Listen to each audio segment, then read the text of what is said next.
Chapter 5.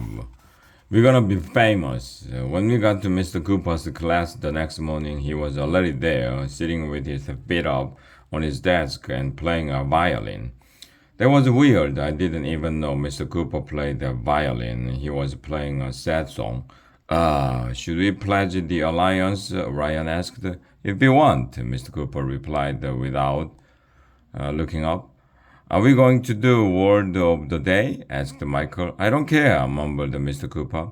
Should we turn to page 23 in our math books? Asked Alexia. Whatever, he replied. Are you okay, Mr. Cooper? Asked Andrea. Just go to the Bell Lab, he muttered. That's where you're going to end up anyway. That was weird. We pringled up. What's wrong with Mr. Cooper? Asked Emily. As we walked to the Bell Lab, I think he's sad because we are spending so much time with Miss Aker, said Andrea. Andrea's mom is a psychologist, so she thinks she knows everything. Finally, we got to the Bell Lab. Hey kids, Miss Aker shouted. It's make a movement time. What are we going to make today? Asked Alexia. Today we are going to... But Miss Aker didn't have the chance to finish her sentence because that's when the weirdest thing in the history of the world happened. A lady walked into the room. Well, that's not the weird part. Ladies walked into rooms all the time. The weird part was what happened after that. The lady looked familiar. She was wearing an old-timey man's hat and trench coat. There was a camera around her neck and a notepad in her hand. I knew I had seen her before. It's Mrs. Reilly, Emily shouted. Emily was right. Mrs. Reilly is a reporter for our local paper, the News Tribune, Bulletin Inquirer. Hiya, kids, said Mrs. Reilly. I got a hot tip that your school is part of the Maker movement, and you made a robot. Is it true? Yes, we shouted.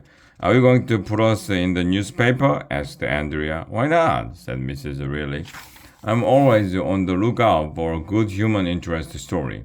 I'm sure Andrea was imagining her picture in the paper and Mrs. Reilly's article up on the refrigerator in Andrea's kitchen. Her mom was sure to buy copies to send to all their relatives. I looked out the window and saw a big limo pulled up to the front of the school. A lady got out, followed by a bunch of guys with camera equipment. I recognized the lady. She was the famous TV producer, Miss Beard.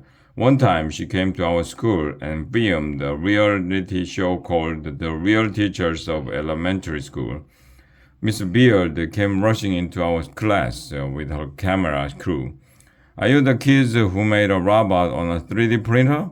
She asked. Yes, said Neil.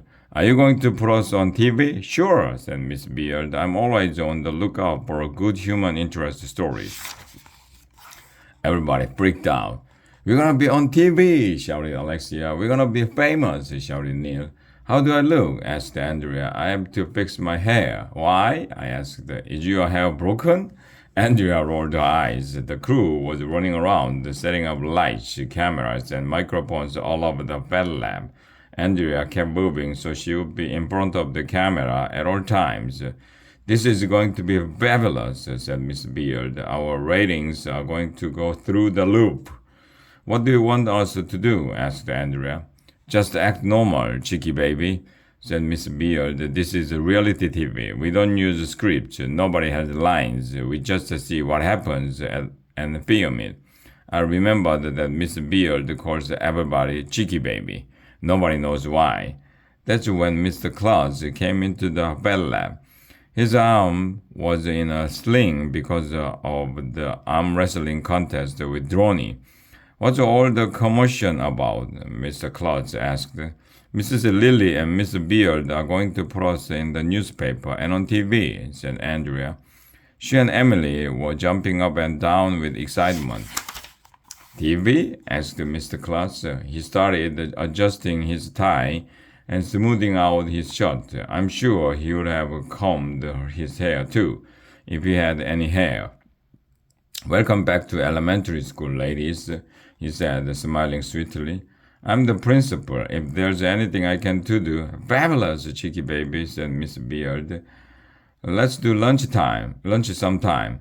Mrs. Lily was walking around the Bell Lab, looking at things and jotting down notes in her pad.